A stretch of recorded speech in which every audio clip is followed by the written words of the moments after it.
प्रतिभा साधन संसाधन की मोहताज नहीं होती। सपने गरीब भी देखते हैं और मेहनत संघर्ष से सपने पूरे करके दिखाते हैं। बरेली से दूर देहात में बसे ठिरिया बन्नोजान गांव के गरीब सिलाई कारीगर मोहम्मद असलम के होनहार छात्र मोहम्मद आजिल ने कमाल किया है। उसने नीट पास किया है। आजिल के पिता सिलाई कारीगर हैं। परिवार की माली हालत ठीक नहीं चल रही, मगर उन्होंने तिनका तिनका जोड़कर बेटे को पढ़ाया। रिश्तेदारों ने भी मदद की। आजिल ने नवाबगंज के श्री कृष्ण इंटर कॉलेज से इंटरमीडिएट की परीक्षा पास की थी और अब नीट में सफलता हासिल कर इलाके का नाम रोशन कर दिया है।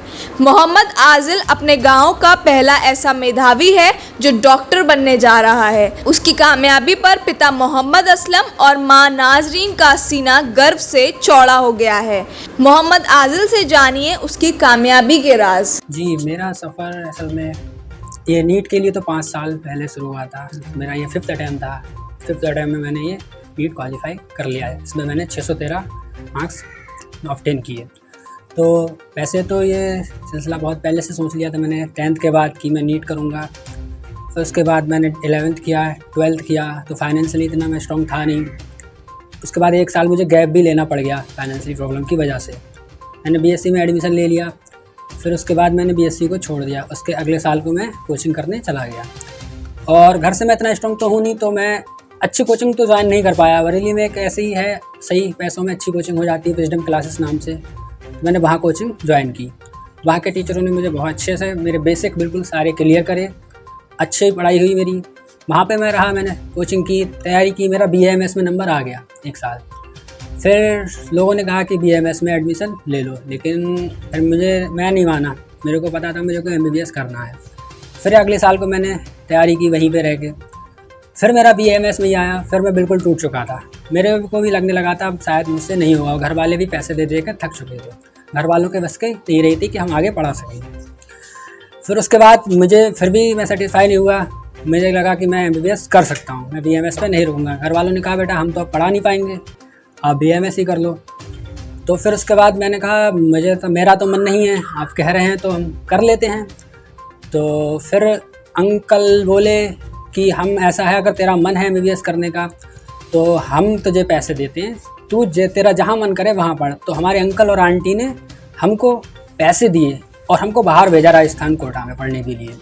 तो हम वहाँ पे गए। फिर हमने अच्छे से मेहनत से तैयारी की और फिर ये हमने सिलेक्शन ले लिया। तो हमें बहुत खुशी है कि हम BAMS में ना होकर MBBS में हमने तैयारी करी और हमारा MBBS में सिलेक्शन हो गया। वालिद साहब आपके जो है क्या काम और करते अंकल आंटी को हमारे वालिद साहब तो जैसे इतना फाइनेंशियली स्ट्रॉन्ग नहीं है, इतना अच्छा काम भी नहीं है, वो सिलाई करते हैं। और सिलाई का भी कोई प्रॉपर ज़्यादा अच्छी दुकान नहीं है कि ऐसे ही मिल जाता है काम तो कर लेते हैं। कभी बाहर चले जाते हैं, इस तरह से करते हैं, कभी किसानी कर लेते हैं, तो इतना ज़्यादा है नहीं। तो घर वालों ने मिलकर सबने पढ़ाया और डैड ने ज़्यादा काम है नहीं ऐसे पढ़ाया। और फिर इस लास्ट में हमारी अंकल आंटी ने हेल्प की तो हम ये कर पाए, वरना शायद हम। परिवार में कितने सदस्य हैं आपके? और आप परिवार में मैं 5 भाई बहन हूँ और 7 लोग हैं टोटल। तो आज आपने जो कामयाबी हासिल की है इसका श्रेय आप किसे देते? सबसे पहले तो मैं अपने मॉम डैड को ये श्रेय। तो आज आपने जो कामयाबी हासिल की है इसका श्रेय आप किसे देते? सबसे पहले तो मैं अपने मॉम डैड को ये श्रेय देना चाहूँगा।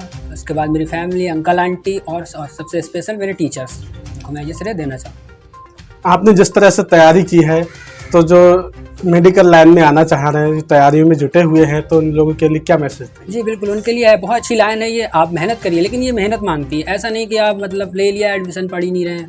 तो इसमें अच्छी लाइन है, बिल्कुल मेहनत चाहत मांगती है। मेहनत से पढ़िए, बहुत अच्छी लाइन है, आपको कामयाबी मिलेगी। मैंने हिम्मत नहीं आ रही, मुझे मिली कामयाबी और तुमको भी मिलेगी अगर तुम मेहनत करोगे। ऐसी ही इन्फॉर्मेटिव वीडियोस के लिए देखते रहिए न्यूज़ टुडे नेटवर्क और हमारे चैनल को लाइक, शेयर, सब्सक्राइब करना ना भूलें।